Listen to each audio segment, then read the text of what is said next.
You want to move to Europe, but you don't want to break the bank. In this video, we're sharing 12 budget-friendly tips to save you tens of thousands of dollars so that you can start your new life abroad. Hi, I'm Matt. And I'm Dawn. And we're the Unretirees. And a couple of years ago, we threw the traditional retirement book away and are writing our own by living abroad and working remotely and traveling from the Silver Coast of Portugal. And in this channel, we talk about living abroad, flexible income, and travel over 50. If this is the kind of content you like, be sure to like this video, subscribe, and click the bell so that you're notified of any new videos we have coming up. We also have a free weekly newsletter, and you can sign up for that right here. Now, moving to Europe is expensive. In fact, if you've seen our cost of moving to Portugal video, you know that it was filled with lots of expensive mistakes.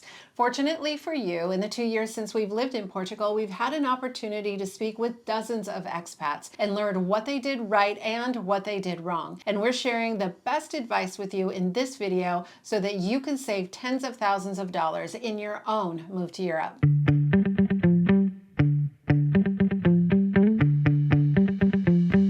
So the first tip is to choose the right country and the right visa within that country. So every country within Europe has a different set of rules and regulations as it pertains to immigrating into that country. Once you decide on the country that you want to be in, there can be several visas that apply to your situation. And so you need to pick the right visa that is the easiest one for you to apply successfully with. Yeah, I think that's so important because some types of visas focus more on income, some more on assets, and the requirements can vary quite a bit. So for example, on the D7 here in Portugal, you can move with, I think, 870 euros per month in income. If you get a digital nomad visa in Greece, I think it's like 3,500 euros. Just an example of how much the requirements can vary, and that can have a big impact on which country is right for you.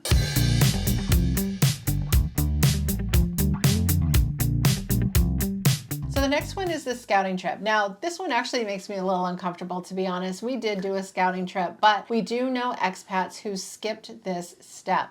They had done all of their research from the US and they felt very confident in their decision. They made the move without visiting the country beforehand and have been very happy here. So this is definitely a personal choice, but if you want to skip the scouting trip, it can save you a couple of $1,000s. That's right, each trip. I mean, we took probably 3 scouting trips, and I think it was probably close to $10,000 that we spent on those scouting trips. So obviously, that is a big potential savings.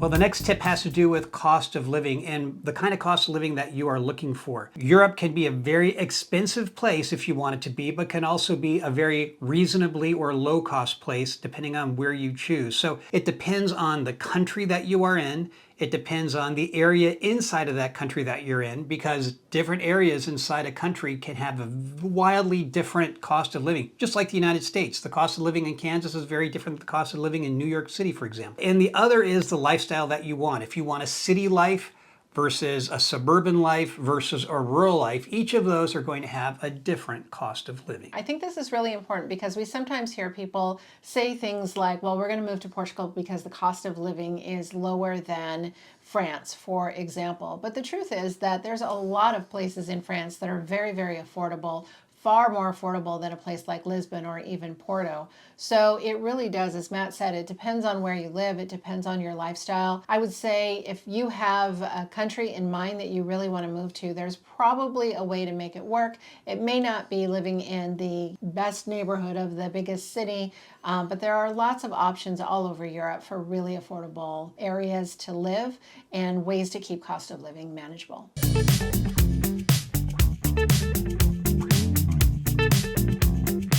Now the next one is to rent a furnished apartment. I think this is probably the best hack. I think the most common one that expats choose, and whether or not you choose to eventually buy in a country or not, this is just such a great way to just bring your suitcase, set it down, and not have to worry about buying a bunch of stuff. You're going to have so many other things to worry about, especially in that first year when you're moving abroad, that this is a really great way to save and just to say that it may not be the most Instagram worthy apartment that you're renting, that furnished apartment, but and it may not even be your style, but the point is that it is really a way to save those dollars when you move abroad and really get your bearings. And most people that we know, I would say, move within the first year of coming to Europe anyway. It's not always true, it's often true. So we would say find a good, clean, safe, furnished apartment, and this is going to save you in many ways. Yeah, it's surprising to us when we moved here. I mean, we didn't buy a furnished place, we bought an unfurnished place. And we spent so much time and effort trying to figure out where to buy things. It was hard as you first get here because it's just a different place. But the other thing that is interesting is there are so many little towns and villages that are actually very interesting that we did not even know about, let alone consider when we were thinking about where to move. So I think an option of renting a furnished apartment for your first apartment in Portugal or anywhere in Europe gives you the opportunity to scout around the other areas in that country that you are landed in to find where a more permanent location will be for you. So I think that that makes a lot of sense.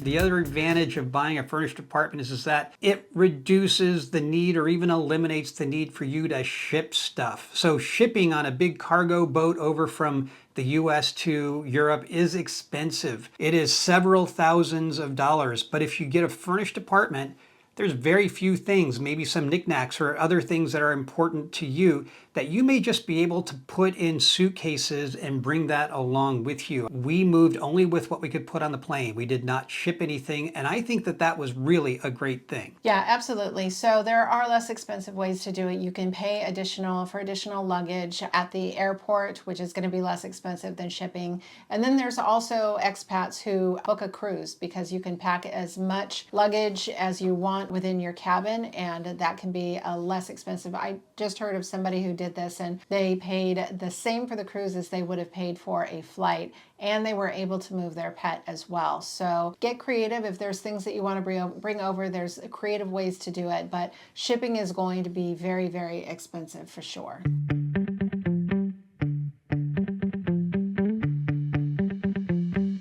Now, while you're looking for housing, one thing that we highly, highly recommend, because this will bust your budget if you don't know what you're looking for, and that is utilities and specifically energy ratings. European countries' listings, rentals, and sales are required to provide an energy rating from A to G, I believe it is. A being the best. Homes here in Europe are built differently than they are in the US. There's different materials, there's different construction standards, there's different insulation, as well as the fact that there's a lot of buildings here that are just really, really, really old. What that means is that utility costs can be much more expensive here. Just to give you an idea, we have a home here that is the same square footage as one that we owned in New England in the US, and our utility costs are twice what we paid in New England in winter. So just to say that whether or not you buy a home or rent a home, furnished, unfurnished, no matter what you decide, definitely look at those energy ratings, because this can bust your budget if you don't know what you're looking for. And some forms of heat are more efficient than other forms of heat as well. Right. So if you can, get your landlord or the seller to provide some utility bills, especially during the winter, so you get an idea of what those expenses will be.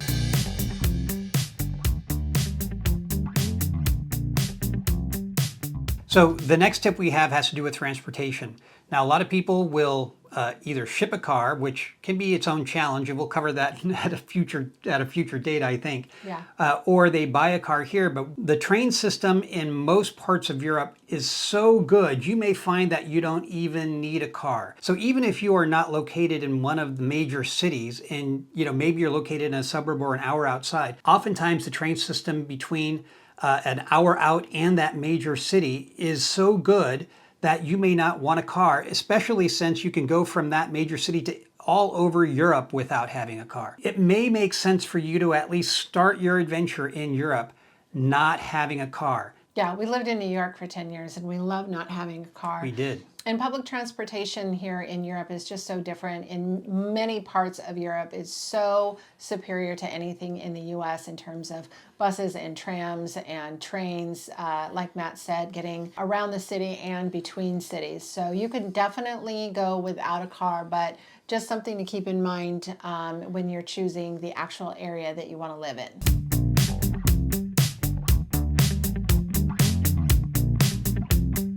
Speaking of transportation, if you want to keep those flight costs lower and you're planning a move to Europe, we highly recommend, if you have not done so already, getting a travel card. This is a credit card where you can just put all your expenses on that, pay it off at the end of the month, and build up those points. This is really helpful to have, not only for your paying for your flight from the US to Europe, but also flights once you get here. However, not all travel cards are the same when you live in Europe. For example, Amex is not widely accepted here, so we definitely recommend something like a Chase Sapphire card or a Capital One Venture X. Yeah, we do find Amex is used at hotels and on airlines, but merchants, if you're going to go to a restaurant or a store, oftentimes American Express is just not a card that you're going to take.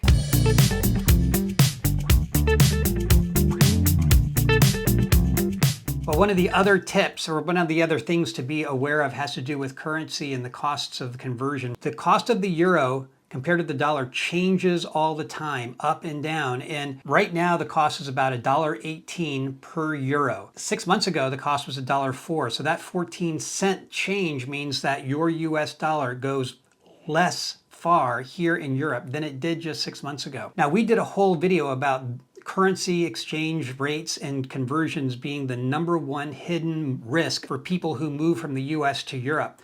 And we'll leave a link to that video right here.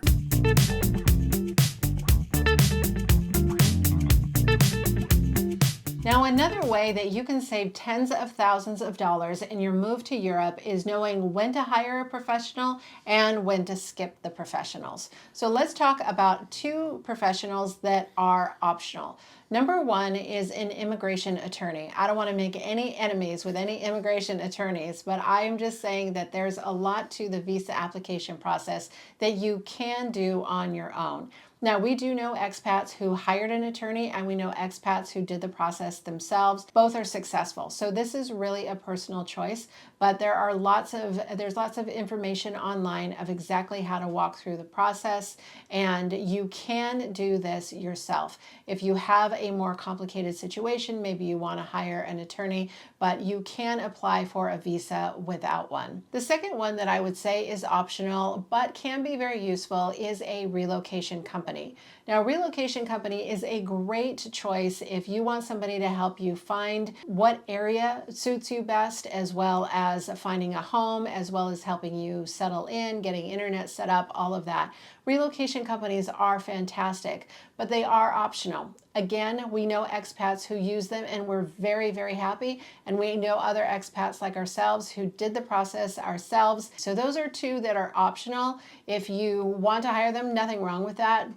There's lots of great ones out there, but we're just saying if you want to keep your budget a little bit lower, save some costs, these are two areas where you can do your own research and manage this yourself. But there are a couple of areas where you don't want to scrimp, right? I mean, these are situations that if you do it wrong will cost you thousands and thousands of euros or dollars, whatever you want to call it. Lots of money. It's lots of money. So the first is, if you are planning to start a business in Portugal, you're going to want to hire a professional who understands how to start businesses, how to register those businesses and get them going correctly.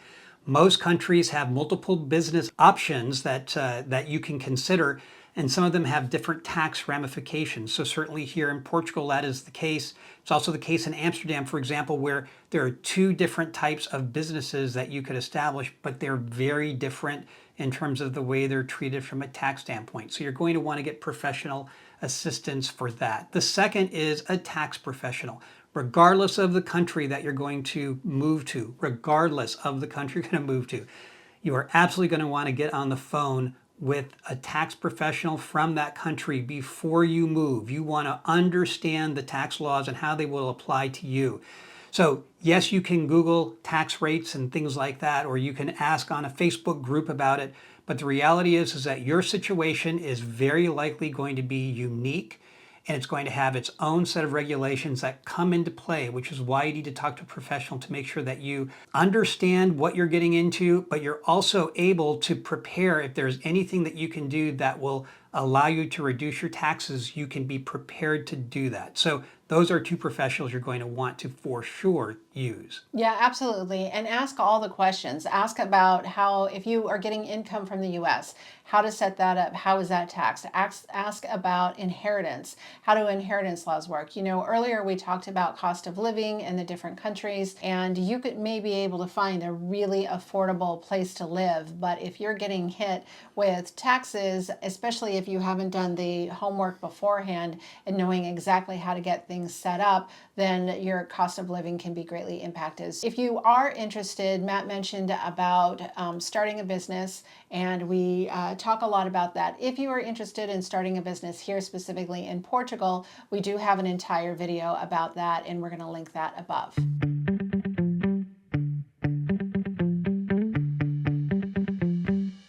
And another one is just to plan for the unexpected. One of the biggest financial mistakes that you can make when you move abroad is assuming that everything works in a new country the same way that it works in the US, and that couldn't be further from the truth. So you definitely want to have a contingency plan for those things that don't quite go as you expected.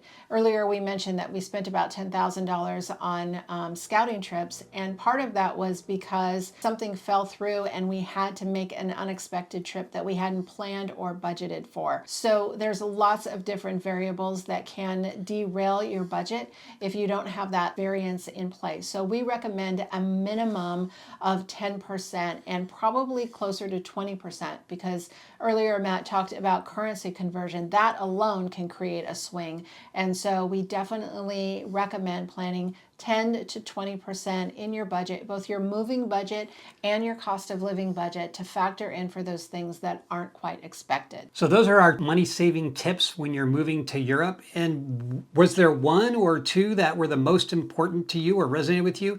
Put them in the comments below. And maybe you've got a tip we didn't mention. Add that too. And if you want to see our cost of moving to Portugal video, you can watch that next.